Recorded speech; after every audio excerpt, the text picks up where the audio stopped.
Apabila perilaku petani masih belum bisa dirubah, maka hasilnya tidak sesuai dengan harapan. Selamat siang teman-teman, apa kabar? Semoga keadaan kalian semuanya sehat-sehat dan selalu diberikan rezeki yang melimpah dari Tuhan Yang Maha Esa. Pada kesempatan kali ini saya ingin mengajak teman-teman sekalian untuk melihat tanaman padi saya di sawah.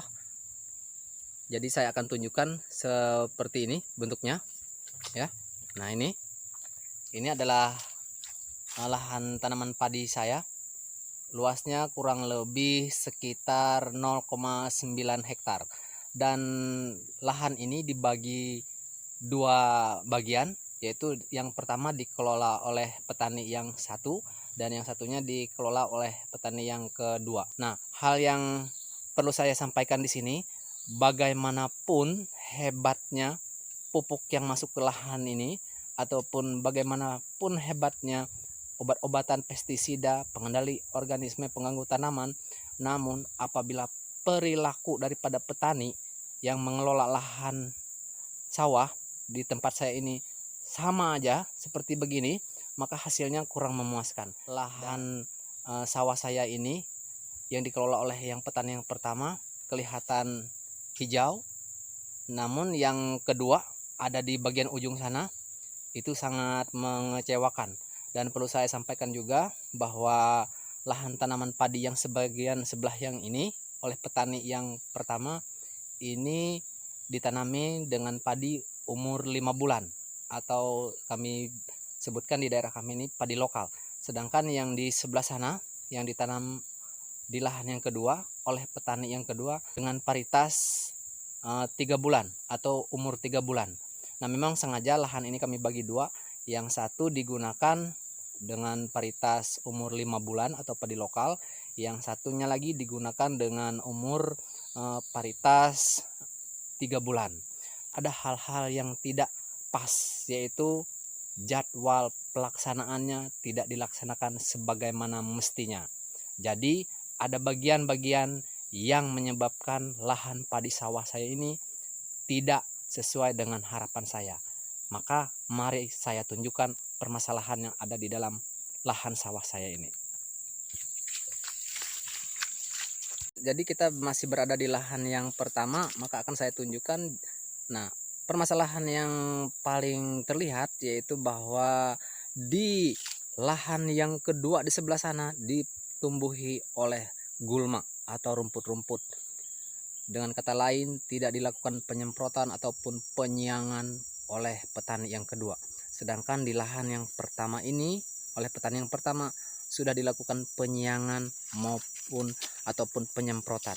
Jadi bisa dilihat ini kondisi di bagian bawahnya sudah dilakukan penyemprotan beberapa hari yang lewat atau beberapa minggu yang lewat, sehingga bisa dilihat agak bersih. Dan ini perlu saya sampaikan juga bahwa tanaman ini sudah berumur kurang lebih 1,5 bulan karena ini padi lokal. Nah, jadi kondisinya seperti ini. Rumput-rumputnya bisa dianggap berkurang lah atau bahkan tidak ada sama sekali. Jadi bisa dikatakan bagus untuk pertumbuhan tanaman padi lokal ini. Maka saya akan tunjukkan ke bagian yang kedua atau lahan yang kedua ada di sebelah sana.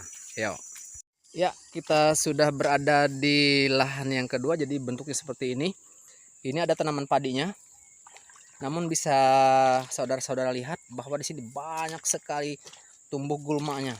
Mulai dari yang berdaun lebar, berdaun sempit. Jadi, waduh, parah ini sebenarnya. Nah, ini yang umur padi 3 bulan. Ke sebelah sana, ya juga semuanya rumput, banyak rumputnya daripada tanaman padinya. Sawah di sini memang sawah tada hujan, jadi sebenarnya harus dikelola dengan baik, terutama untuk pengendalian masalah gulmanya juga.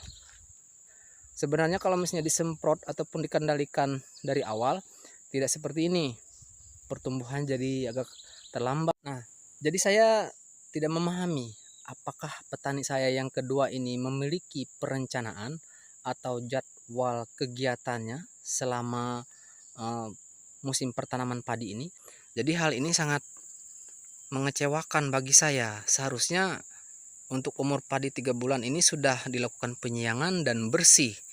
Namun ini rumputnya waduh luar biasa ini. Sampai-sampai tidak terlihat yang mana padinya, yang mana rumputnya, semua kecampur jadi satu ini. Nah, bisa dilihat seperti ini kondisi lahan sawah saya. Nah, jadi ini dia lahan sawah yang kedua tadi. Seharusnya petani-petani saya ini kemarin sudah memiliki jadwal untuk pelaksanaan kegiatan ini. Kesimpulannya tidak lain yaitu selain untuk perawatan yang tepat, yang benar, yang sesuai, kemudian asupan nutrisinya juga sesuai, maka tidak terlepas yaitu jadwal pelaksanaannya.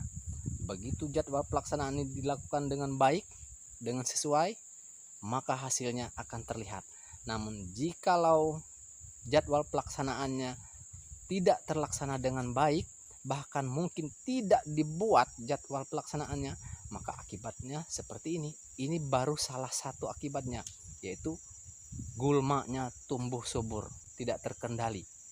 Namun saya berharap petani saya yang kedua ini segera mungkin nanti akan melaksanakan pengendalian gulmanya, dan semoga nanti bisa memberikan manfaat. Mungkin itu saja informasi yang perlu diingat. Kuncinya di dalam pelaksanaan budidaya padi tidak terlepas dari semua berbagai faktor, banyak faktor yang mempengaruhi, dan salah satunya adalah jadwal pelaksanaan kegiatan dari awal sampai panen. Terima kasih, semoga bermanfaat.